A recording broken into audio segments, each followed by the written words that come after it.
As I sit here and pour my drink of Pepsi Zero into a cup that I got from the baseball game today at LSU, um, that's about what Brian Kelly would probably be doing right about now, as his unemployed ass is sitting wherever he is at this point in time, probably back in Cincinnati or something like that.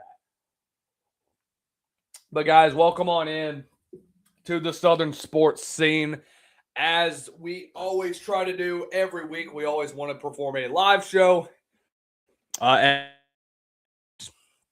or twice every week. I'm your host, as always, Lucas Hill. Make sure you all do us a favor. Y'all hit the like and share down below. Turn on the bell notifications so that you are notified every time we go live, posting a video or posting a short here on the Southern sports scene.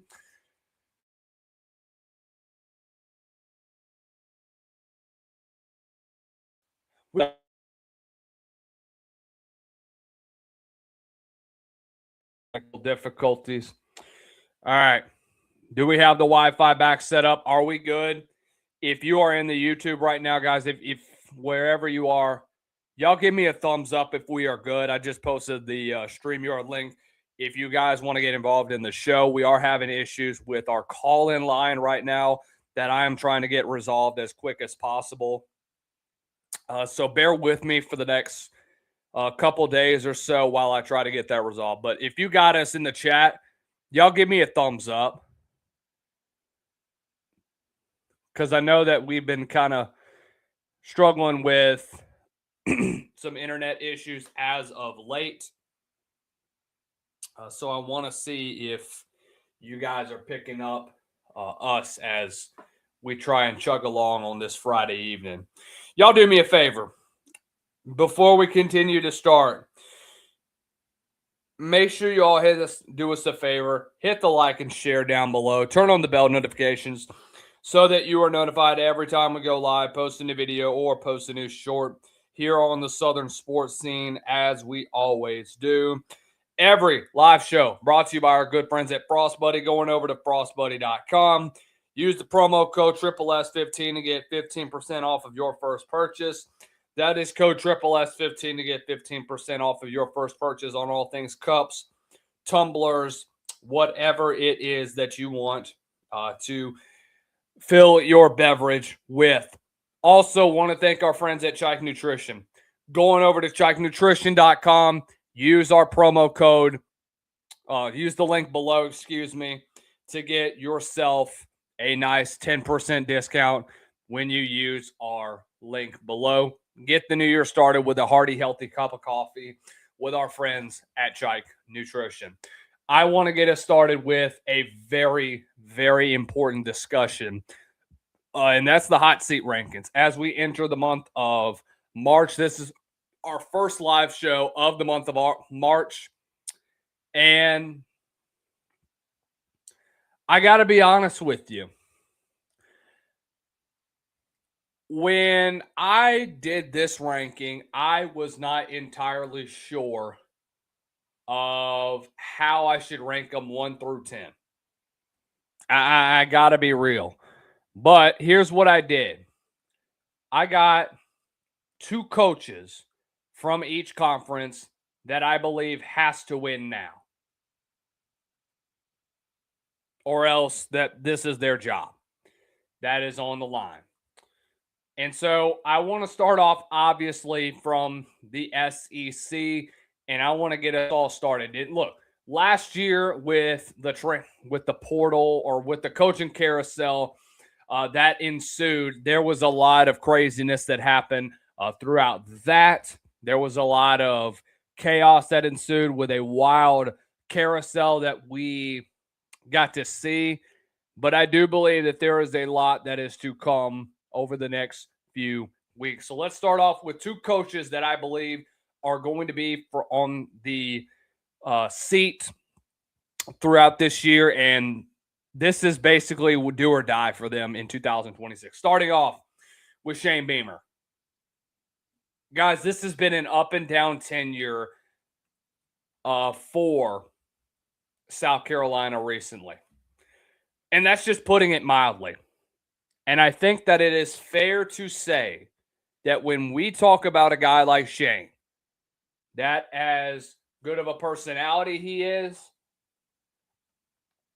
for as awesome as his story is, look, I watched the documentary. I love Shane Beamer. I think he brought back South Carolina football back to a state of being relevant again. But I think also you're in this situation where you're basically living in the stock market if you are South Carolina. Here's what I mean.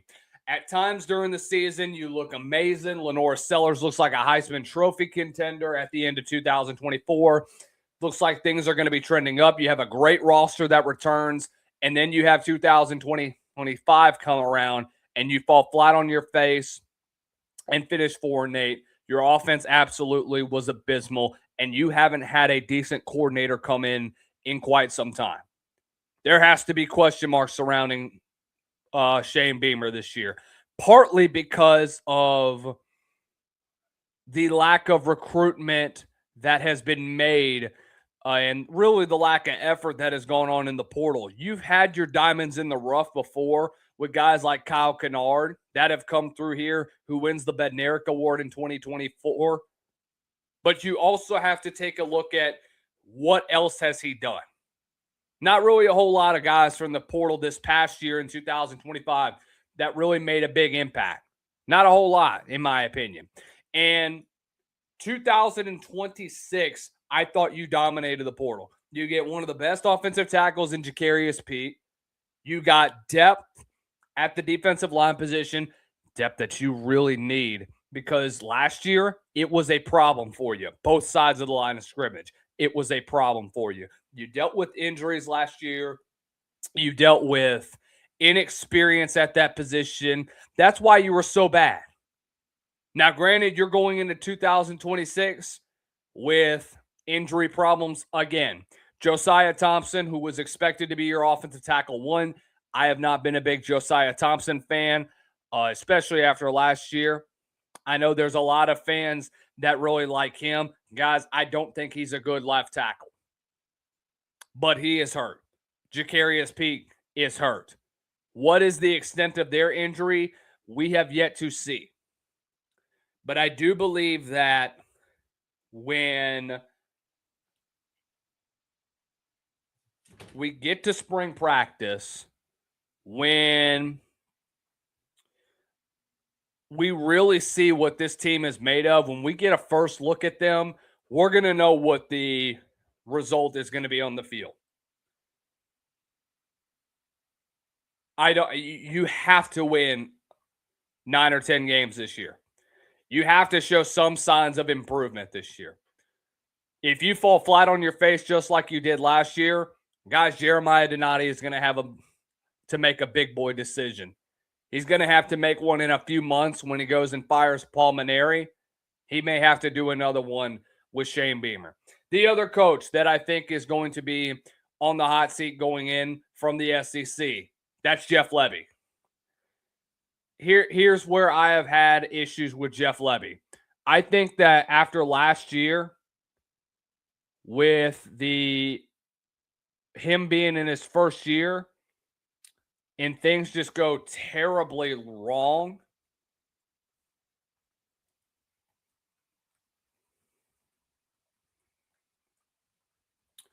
guys, 2025, I don't think people expected the start that Mississippi State got off to.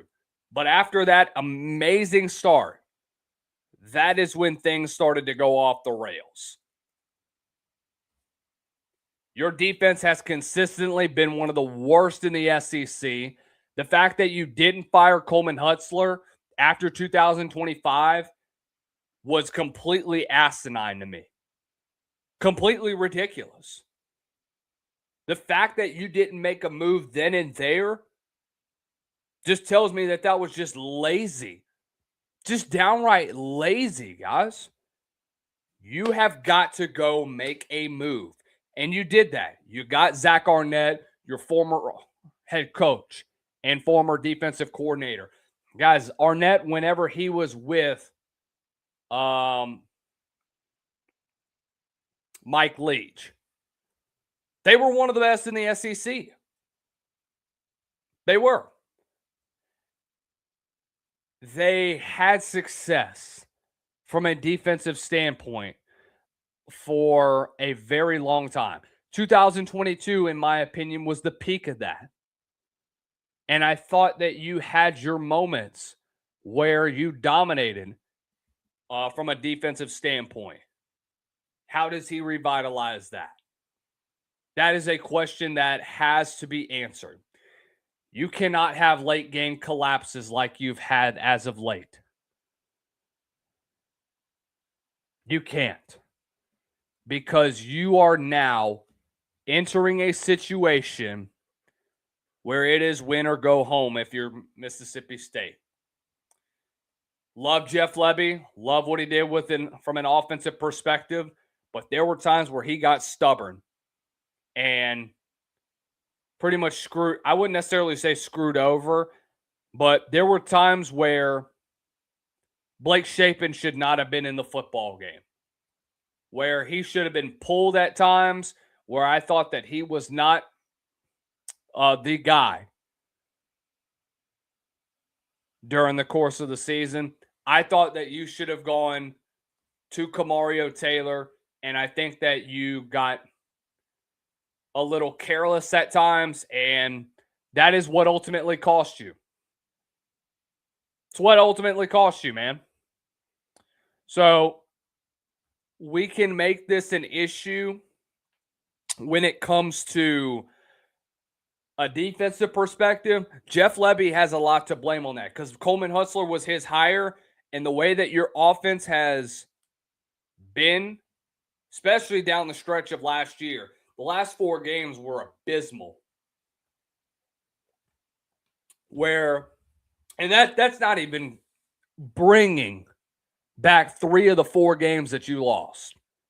I would even say that I would even throw in the A&M game there, because you really had that game where you could not, where your defense would get you turnovers, they would get you stops that you needed, and you would absolutely piss down your leg.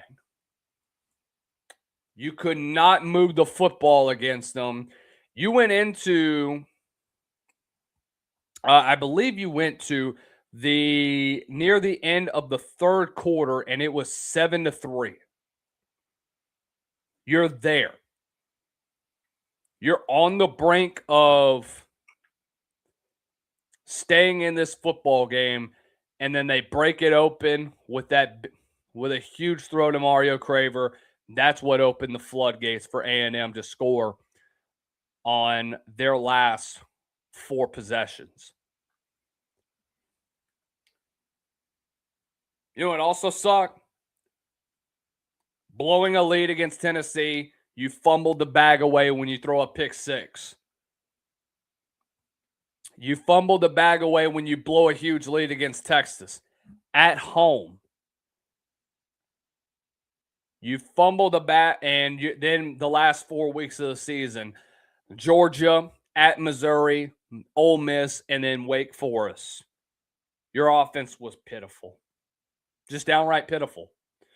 So you now have a lot of the questions that have to get answered. What does your offense look like in 2026 with Kamario Taylor as your starting quarterback now? You have an early test when you go on the road and play Minnesota, a Big Ten team that has a really, really, really good team. They have a really good defense, man. Had one of the better defenses in the Big Ten last year, even despite losing a guy like Corey Heatherman. Minnesota is going to consistently be one of the better defenses in all of the Big Ten. Nick Monroe is a really, really good player developmental guy and a great play caller on the defensive side of the ball. Let's get into the Big Ten right now. And the names that, in my opinion, pop up when it comes to hot seat in 2026. And many people are going to say I'm crazy Well, not really. A whole lot of people would say I'm crazy. But I think obviously the one that pops up is Mike Locksley. If his seat is not as hot as all get out, then I don't know what is. You got lucky with 3 years of Talia Tagovailoa leading your offense. That is what ultimately saved your job. Now, what does 2026 look like for you? A defense that was really bad last year. You had underwhelming performances during the season.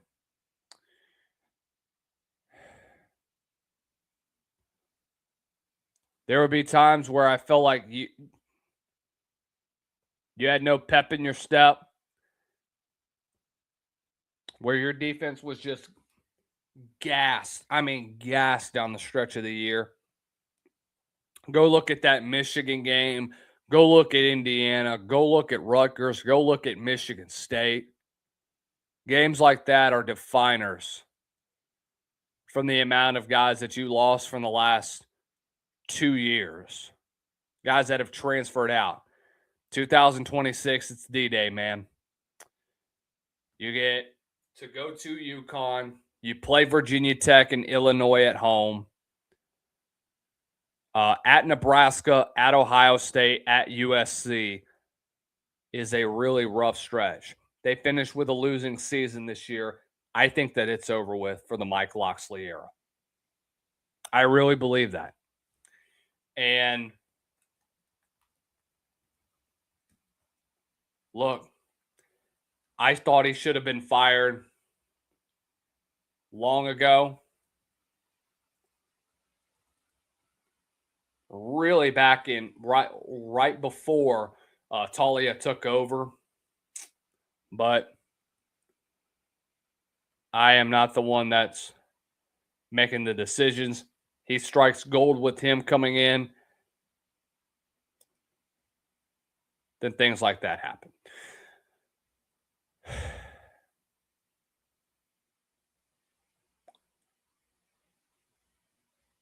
I would also say that Luke Fickell is on this list. Part of me didn't want to put him on the list because of the huge extension that he has.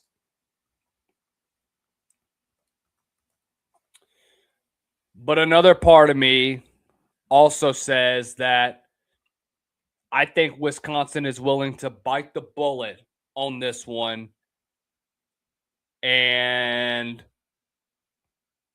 take a risk that they're more than willing to pay for. I think that would be the case with Michigan.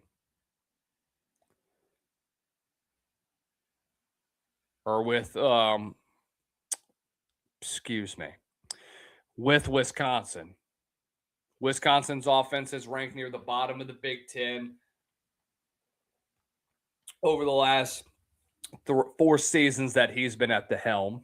You haven't had an answer at quarterback. And guys that you have had have all transferred out. Who is your answer at quarterback? That is going to be the question that Wisconsin fans have to be wondering. Is it going to benefit you at the end of the day? What does Colton Joseph bring? Got a lot of transfers coming in. By the way, shout out my boy, Jalen DiMaggio, who's a former Southeastern wide receiver who's now at Wisconsin. But there's a lot of question marks that surround him. And I thought that you got some underrated names, but is it going to be enough? Is Colton Joseph the guy that you've been looking for so long? A guy that has all the talent in the world. A guy that I think can take over the Big Ten as a dual threat quarterback. Is he going to be able to do it in 1 year and turn around the legacy of Wisconsin quarterbacks? I don't know just yet. All right, let me take a break real fast. We'll get to some more of our hot seat rankings. Get some more from this. You're tuned in and listen to the Southern Sports Scene. Guys, I want to tell you about our friends over at Frost Buddy.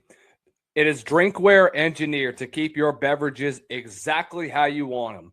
Whether you're heading out for an adventure or just powering through your day, Frost Buddy's flagship product, the Universal Buddy, replaces the need for multiple can coolers by fitting virtually every 12-ounce and 16-ounce can bottle you drink.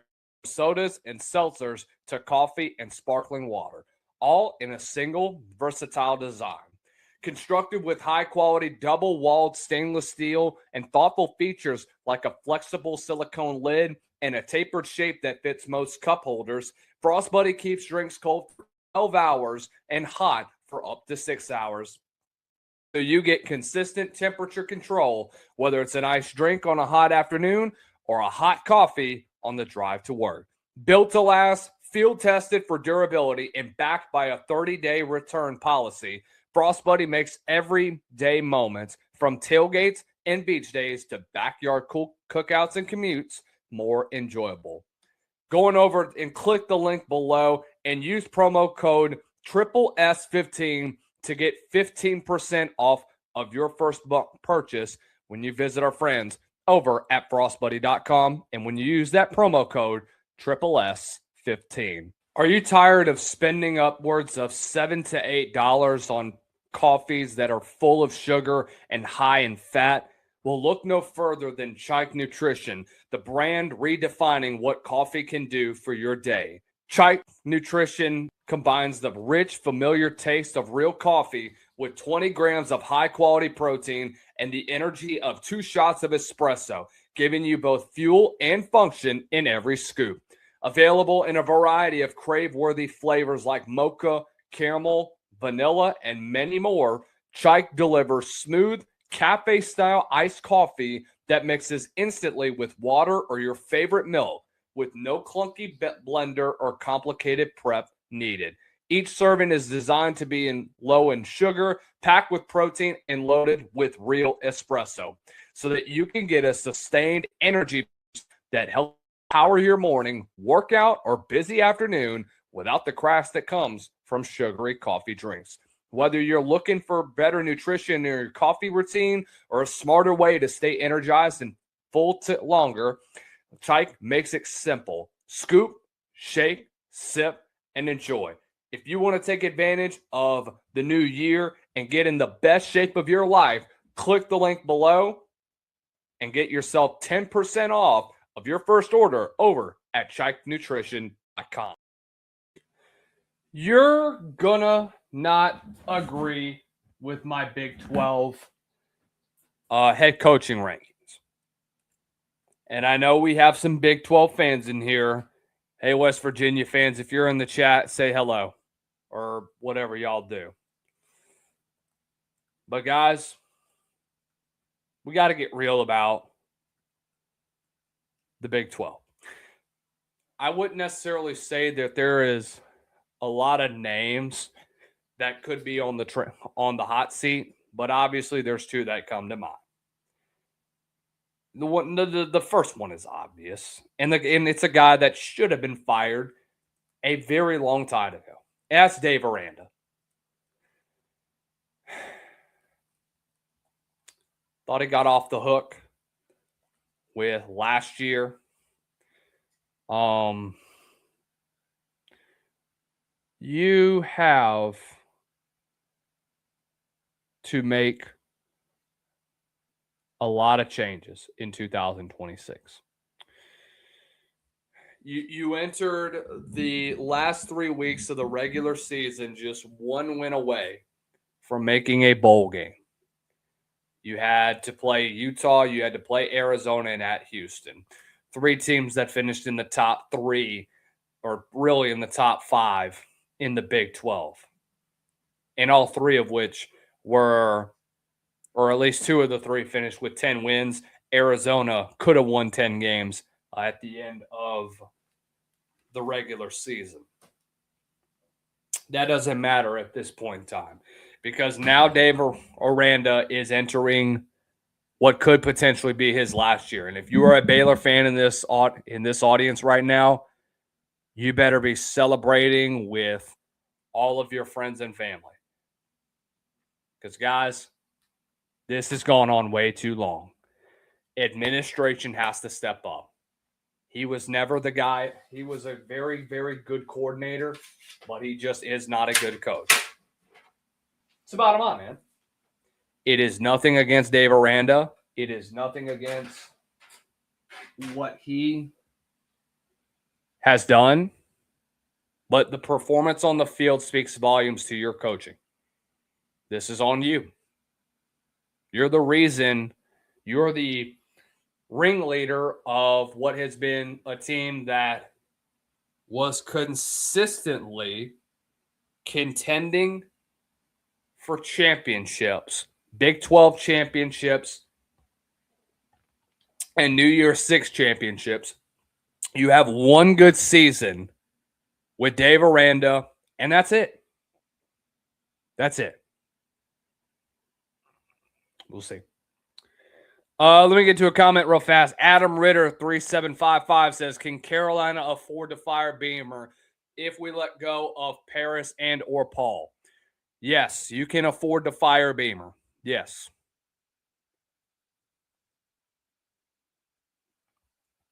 You can fire the all of the likelihood of firing is going to go in this rank.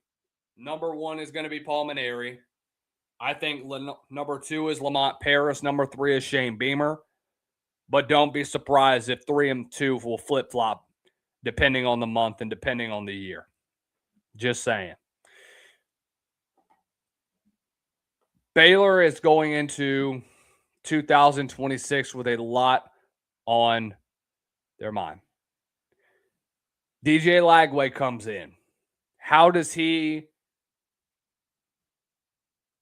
continue their offense? How do they evolve as a program at that quarterback position, having to counter off of what Sawyer Robertson left behind, a guy that is an all-time great at Baylor?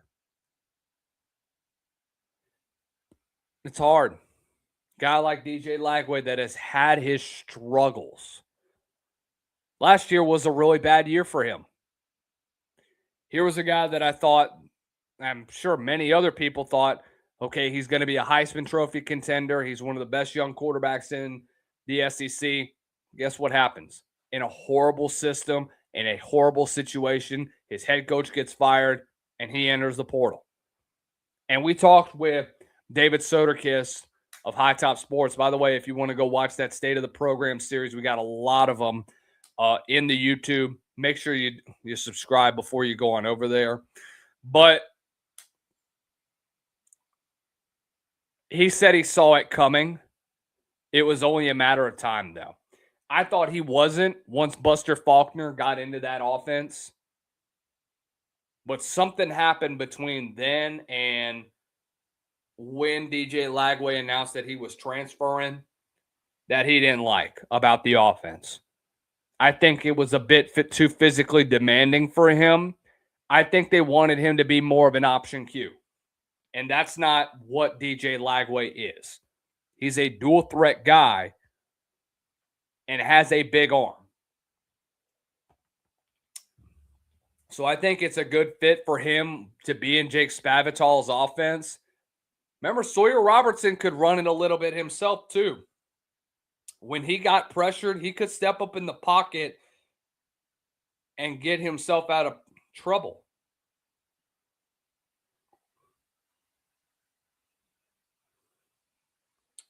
So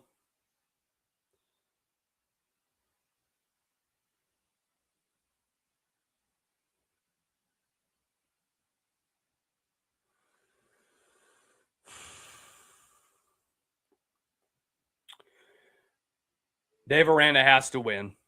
The bottom line is that he has to be in the top 3 within the Big 12. He has to be contending for a 10-win season.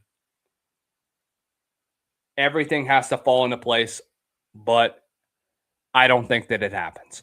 Number 2, This is why I said that many of you are not going to like this. It's a Deion Sanders. Deion Sanders is in a very, very peculiar situation. And from what I hear, things have not gone great as of late. Big season for them. Apart from 2 years that you have been a part of the team, here is your record. When you compare two guys, when you compare Deion, his record in 3 years there, and you compare him to his year before predecessor, okay? When by the way, they signed him to a 5-year extension, but in my opinion, he should have never gotten the extension. I agree that he's using the portal to his advantage, but he's not the right guy. I don't. I don't believe that Deion is the right guy to be in that situation. His predecessor, Karl Dorrell. Let's compare the record. The only one between the two is that they both lost the Alamo Bowl. I get that. Karl Dorrell won 6 conference games in the Pac-12. Deion's won 9 in the Big 12. In my opinion, the Big 12 is a weaker conference compared to the old Pac-12, which had Oregon, which had USC, which had Washington. Okay? I mean, can we be real for a minute here? Just saying. That had Utah. Utah won it twice. And went to the Rose Bowl twice. Deion has 3 conference, or has 9 conference wins. Well, really 10 conference wins between 2023 and 2025. His predecessor had 6 in 3 seasons. Deion's had 3 full seasons. Karl Dorrell had just 2.5. Really, if you count it, he really only had 2 full seasons. If you talk about 2020 as a whole, and then half of 2022 whenever he got fired after the 0-5 start. Karl Dorrell had 1 full season under his belt. Think about how wacky that is. That Karl Dorrell, in all honesty, has only 2 full seasons under his belt, and he has 6 conference wins compared to Deion, who's been there for 3 full seasons. He's got 9. I get that you have a young roster, guys. I think you have another 4-8 season this year. If there weren't questions already about this roster and about what he's done, they better continue. They better start raising these questions this year. I think that Colorado struggles this year. I think they finished 4-8 or 5-7. In my opinion, I like Julian Lewis. I think he's got a hell of a future at quarterback, but I don't think he's in the right system. That's why I am right there in saying that Deion should be on the hot seat list in 2026. I get that he has the extension. Could Colorado bite the bullet and say, I think we pulled the trigger a little early, recognizing what has happened over the last 2 years? really over the 3 of the last 4 years, you've had one good roster. Oh, and by the way, your defense has always been horrible since Deion's been in Boulder. Let's not forget all that. Do you expect things to change? I don't. I don't. If you really, really think that they're going to change just like that, you got another thing coming, bro. You had Charles Kelly as your defensive coordinator, and you kind of screwed him over because you didn't have the personnel in your building to get back to being relevant. Robert Livingston's gone, man. He's at Denver right now.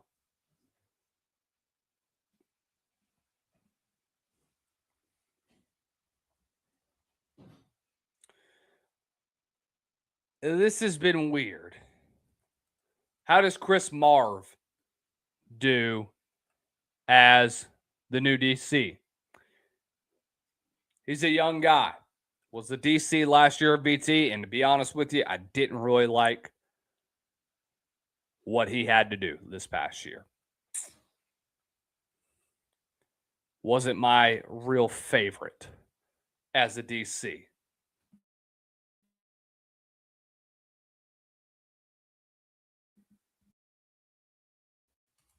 That this is still going to be a struggling defense. The Warren Sapp situation was weird. You're paying a guy $150,000 as a GA, I believe. He might have been an interior. No, he was a pass rush coordinator. Seems a little weird, in my opinion, that he has this type of thing. Am I crazy to say that? Mm-hmm. Could be. What do I know? The bottom line is that Colorado has to win this year. But if they don't, Deion may be unemployed by the time we get back to reality in 2027. Let's go to the ACC. Starting off with Bill Belichick. Guys, I don't understand why Bill Belichick wanted to put himself in this situation. I don't get it. Why did he want to go back into coaching at the college level? That's my question.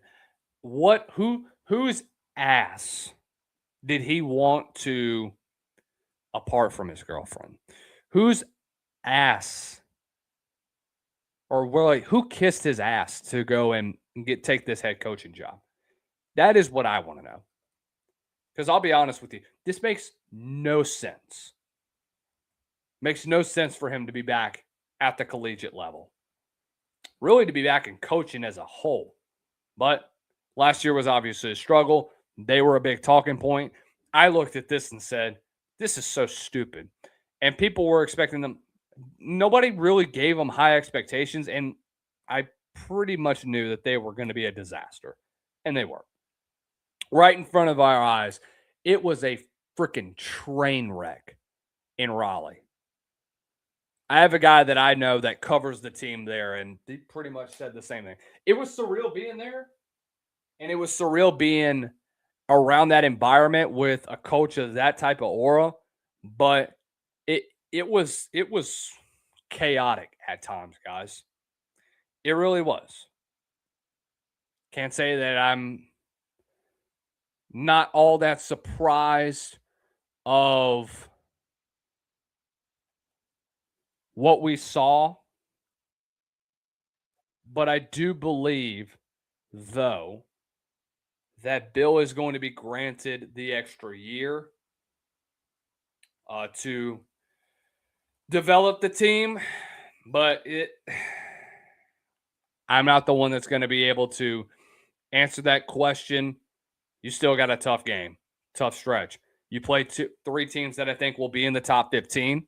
with North Carolina, with Miami, with Louisville, and with Notre Dame. The good part about it is that all three of those games are at home. You make a bowl game, okay. See some signs of improvement, you'll stay around for another year. You have another year like you did last year, yeah, you're done, bro. There's no way that you're going to stick around if you go back-to-back with horrible seasons. And then Mike Norvell from Florida State. I think this should be very obvious for everyone because Mike Norvell is not a damn good coach. Outside of 2 seasons with Jordan Travis where you struck gold in the portal, you have won, I believe, 15 games. In 3 other seasons, you have a great win last year against Alabama.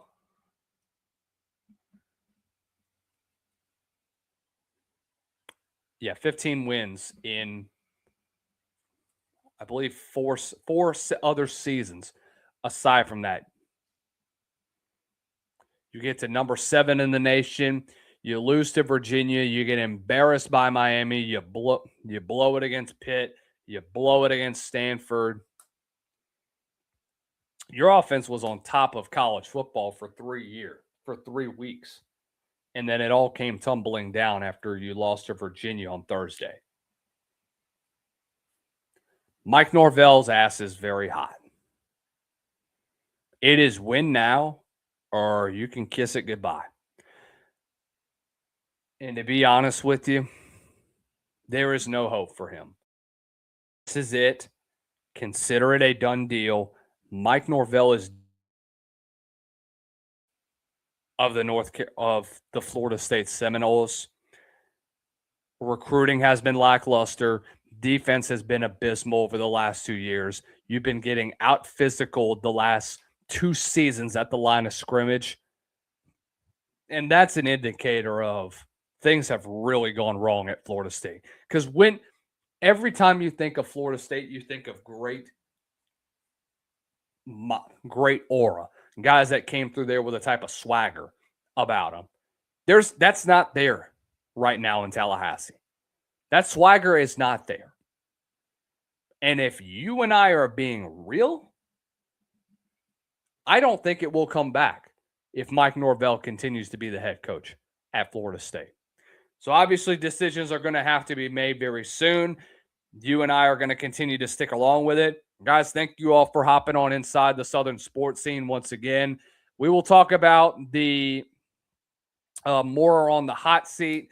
We'll talk about some teams that have to win very soon, and we'll also react to Brian Kelly's comments that he made sometime next week.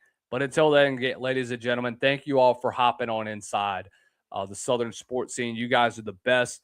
Thank you guys for watching. Y'all have a great rest of the night, and we'll see you next week. Y'all take care.